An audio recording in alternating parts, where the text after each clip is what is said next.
In an earlier screencast, we solved for H, or the heat transfer coefficient, using a correlation for the Nusselt number that was based on the geometry and properties.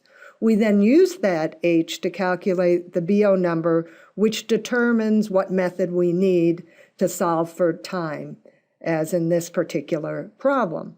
We calculated in that a BO number that equaled 0.2584, which was greater than 0.1, so we could no longer use what's known as the lumped capacitance method. This method assumes that at any instant in time, there are no temperature gradients in the solid, so the temperature stays the same throughout. Instead, we need to use an analytical solution by solving for the differential equation that will provide for temperature as a function of both time and space. This is an infinite series solution. However, we can approximate this infinite series with the first term as long as the Fourier number is greater than 0.2. The Fourier number is equal to alpha times time divided by the radius squared, where alpha is the thermal diffusivity of the solid.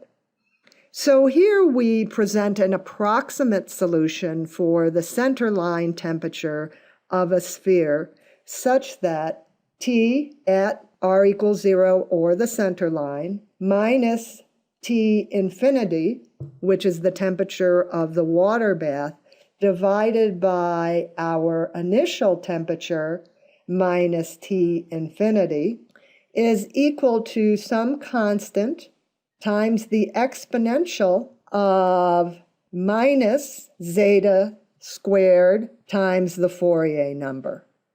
Where is the time? Well, we find the time in that Fourier number right here. So these constants, C1 and zeta, were determined from the analytical solution and are listed in appropriate tables for different geometries.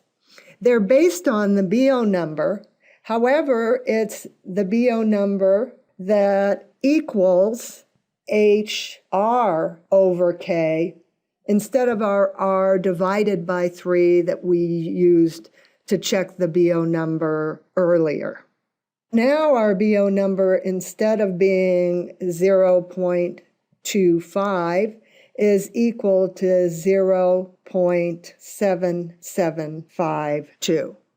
And when we consult the table for coefficients used in the one-term approximation solutions for this BO number, we find that our zeta equals 1.4 and our C1 equals 1.21.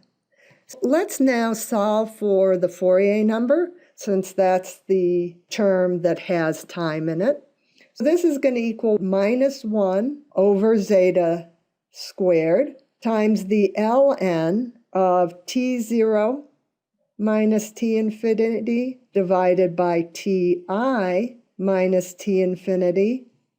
And this whole thing is divided by C1, and we take the natural log of that entire term.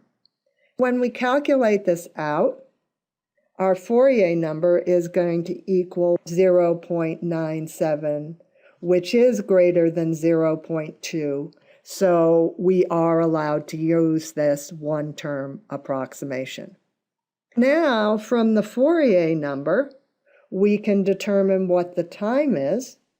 The time is equal to the Fourier number times r squared divided by the thermal diffusivity. And in this case, our thermal diffusivity is 127 times 10 to the minus 6 meters squared per second. When we solve for time, we find that it equals 4.76 seconds.